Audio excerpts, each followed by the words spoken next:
Hello everyone, I'm Alex Smith and this is Rupert Honeywood from Business Growth Bureau. What we're bringing you is actually 7 transformational steps to success.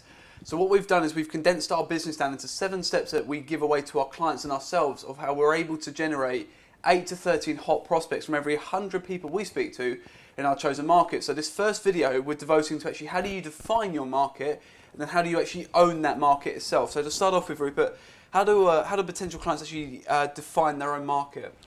Yeah, well, the first thing is to think about the very people you're trying to reach. So LinkedIn is a very big place. There's nearly 700 million people worldwide on that. And obviously for this video, we're rather assuming that you're trying to reach other directors or business owners of companies or possibly charities and other organizations.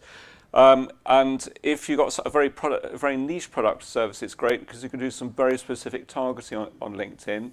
If, on the other hand, you're a little bit more of a generalist, so if you're in the coaching, mentoring, training space, then what you need to do is to try and think about some of your core skills and the very people that you can offer the greatest value to, and then try and find ways of niching that down. Because one of the things you'll find with LinkedIn is you could do some really good targeting, but the trick is to be able to niche that down and micro-niche it down, and that way you'll be able to get some really good golden nuggets of people that could be potentially very good customers for you. Okay, so we're saying that LinkedIn's the best B2B platform right now? It's certainly for most types of business-to-business transactions, it's probably the best place for it. If you're trying to reach more of a consumer type client, then obviously Facebook and other platforms can be great.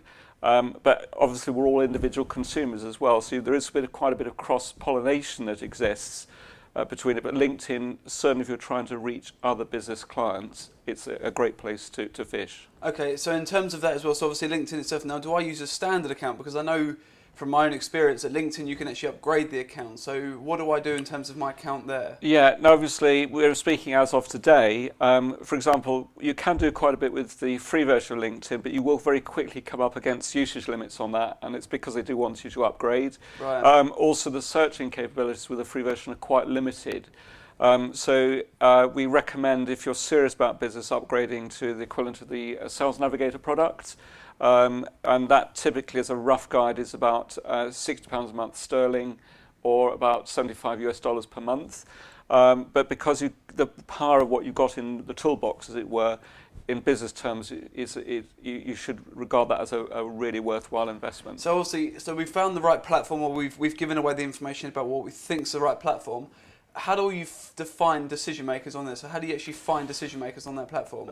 Yeah, no, that's a big subject, because obviously if you're trying to reach directors, CXOs of very large companies or corporates, those guys and girls are just going to be so busy doing other stuff. Invariably, they've got other people managing their accounts for them. So in that scenario, it's about then trying to find the people that you're trying to reach out to who work very closely with them. So they may not necessarily be the ultimate decision maker, but they may be able to sell you from within. Yeah. Whereas if it's a small to medium-sized business, so I'm say small to medium, possibly up to anything about 10 to 50, well, 1 to 50 employees, for example, you'll quite often find those type of people are quite easy to reach on LinkedIn, and it's much easier to get to decision makers in that particular scenario. Okay. Now, actually, we've also talked about actually owning a market as well. So we've defined the market, and we think that LinkedIn's the best for that, which is what we recommend our clients do. And we've spoke about a few ways of doing that.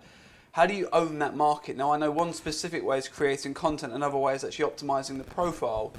Can you just talk to us firstly about how do you actually, what's the point of optimizing a profile? Then we can go on to talk about what's the benefit of creating content. Yeah, we'll go into specifics to optimizing a profile in a later video. But in general terms, what you don't want your profile to look like is basically a glorified CV. Now, LinkedIn want you to do that because they make a lot of money out of recruitment agencies. And if you're looking for a job, optimize your profile the way that LinkedIn are recommending. If you're serious about using LinkedIn as a business tool to get new clients, we suggest optimizing in a different way, because a lot of people don't get as far as looking at the company page. So it's about making that most valuable part of your real estate very relevant. So then when you start to plug into the next part of the series to do with the 7 transformational steps, that you get really highly optimized results from that. So essentially creating, say, a one-page sales letter, instead of it being a glorified CV, just create a sales letter for you. Hey, so if you enjoyed that video, we've actually got a free webinar where we condense all 7 steps of 7 transformational steps to success into 1 hour webinar. So if you'd like to check that out, click on the link below, secure your seat right now, and we'll see you over there. Take care.